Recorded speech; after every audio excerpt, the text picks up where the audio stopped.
සාමාන්‍යයෙන් අපි ඖෂධයක් ලංකාවට ඇනීම් කිරීමේදී தேசிய கொள்முதல் ஆணைக்குழுவின் வழிகாட்டலுக்கு அமைவாகவே மருந்து இறக்குமதி இடம்பெறும். அந்த மருந்தை அந்த இறக்குமதியாளர் இதற்கு முன்னர் எமக்கு வழங்கவில்லை எனில் அவர்கள் ஆய்வுக்கூட அறிக்கையை சமர்ப்பிக்க வேண்டும் என்ற நியதி உள்ளது. இது தொடர்பாக ஆய்வு செய்த மாதிரி எமக்கு வழங்கப்பட்டுள்ளது. அதில் எந்த பிரச்சனையும் இல்லை. உலக சுகாதார ஸ்தாபனத்தின் அங்கீகாரம் பெற்ற ஆய்வகத்தில் ஆய்வு இடம்பெற்றிருந்தால் அதில் எமக்கு எந்த பிரச்சனையும் இல்லை. இவற்றை கவனத்தில் கொண்ட இந்த மருந்தை இறக்குமதி செய்ய அனுமதி வழங்கப்பட்டுள்ளது. ஐக்கிய அமெரிக்காவில் நிறைவேற்றப்பட்ட USP தரத்துக்கு அமைவாகவே இந்த 4 பிரிவுகளை கொண்ட மருந்து கொண்டுவரப்பட்டுள்ளது. 14 லட்சம் மருந்துகள் கொண்டுவரப்பட்டுள்ளன. அதில் 110% குறைவானவையே மீதமாக உள்ளன.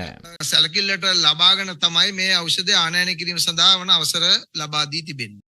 மருந்து பொருட்களின் பதிவுகளை மேற்கொள்ளும் வழிமுறைகளுக்கு அமைய உரிய ஊசி மருந்தை இறக்குமதி செய்த நிறுவனம் 2024 ஆண்டு ஜூலை மாதத்தில் பதிவு செய்யப்பட்ட நிறுவனமாக காணப்பட்டதாக விசேட வைத்தியர் மனுஜ சி வீரசிங்க தெரிவித்தார். தற்போதைய அரசாங்கம் அதிகாரத்துக்கு வருவதற்கு முன்னர் குறித்த நிறுவனம் மருந்து இறக்குமதிக்காக ஔடத ஒழுங்குபடுத்தல் அதிகார சபையினால் ஏற்றுக்கொள்ளப்பட்டுள்ளது. எனினும் அரச மருந்தாக்கல் கூட்டுத்தாபனம் குறிப்பிடும் வகையில் குறித்த சர்ச்சைக்குரிய ஊசி மருந்தான ஒன்டன்செட் ஐக்கிய அமெரிக்காவில் உரிய தரத்துக்குரியது என அமெரிக்கன் பார்மகோபியா நிர்ணயங்களுக்கு அமைய உற்பத்தி செய்யப்பட்டுள்ளது.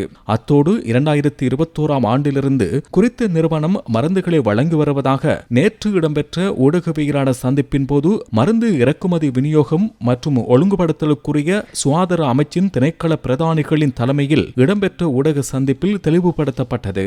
2024 ஆண்டு ஜூலை மாதமளவில் குறித்த மருந்து உற்பத்தி செய்யப்பட்ட பார்மகோபியா மருந்து தர நிர்ணய அதிகார சபையினால் ஏற்றுக்கொள்ளப்பட்டுள்ளது. இந்திய மருந்து தற்போதைய அரசாங்கம் அதிகாரத்துக்கு வந்ததன் பின்னர் இறக்குமதி செய்யப்பட்டுள்ளதாக ஒரு சில நபர்களாலும் ஊடகங்களிலும் முன்வைக்கப்படும் கருத்துக்களை ஏற்றுக்கொள்ள முடியாது என அரச மருந்தாக்கல் கூட்டுத்தாபனத்தின் தலைவர் விசேட வைத்தியர் மனுஜ சி வீரசிங்க தெரிவித்துள்ளார். அது தொடர்பில் தேசிய ஔடத ஒழுங்குபடுத்தல் அதிகார சபையின் தலைவர் விசேட வைத்தியர் ஆனந்த விஜய விக்ரமமும் தெளிவுபடுத்தினார். இது தொடர்பில் பதிவு செய்யப்பட்ட இன்னும் 10 விநியோகஸ்தர்கள் உள்ளனர். இவை அனைத்தும் USP தரத்துக்கு அமைய தயாரிக்கப்பட்டவை. தரத்தில் எந்த பிரச்சனையும் இல்லை. எனினும் இதனை தயாரித்த முறைமையில் ஏதும் பிரச்சனை இருக்கிறதா என்பதே எமது சந்தேகமாக உள்ளது. தேசிய ஔடத ஒழுங்குபடுத்தல் அதிகார சபை 2024 ஆண்டு ஜூலை 25 வெளியிட்டுள்ள ஆலோசனைகளுக்கு அமைய சர்வதேச ஔடத தர நிர்ணய என்னும் பார்மகோபியா ஏற்றுக்கொண்டுள்ளது. குறித்த ஆலோசனை அறிக்கையின் 6வது பக்கத்தின் இறுதியாக உத்தியோகபூர்வமாக ஔடத ஒழுங்குபடுத்தல் அதிகார சபையின் அங்கீகரிக்கப்பட்ட பார்மகோபியா தெளிவாக குறிப்பிடப்பட்டுள்ளது. அதன் அடிப்படையில் இந்தியன் பார்மகோபியாவும் அதனோடு உள்ளடக்கப்பட்டுள்ளது. அதன் அடிப்படையில் 2024 ஆண்டு ஜூலை மாதமளவில் உத்தியோகபூர்வ பார்மகோபியாவாக இந்திய மருத்துவ சஞ்சிகை ஏற்றுக்கொண்டுள்ளது. அதன் அடிப்படையில் ஒரு சிலர் குறிப்பிடும் வகையில் இந்திய மருத்துவ சஞ்சிகை தற்போதைய அரசாங்கத்தை அல்ல ஏற்றுக்கொண்டுள்ளது. ஔடத ஒழுங்குபடுத்தல் அதிகார சபையினால் தற்போதைய அரசாங்கம் அதிகாரத்துக்கு வருவதற்கு முன்னர் இருந்து குறித்த விடயம் காணப்படுகின்றது.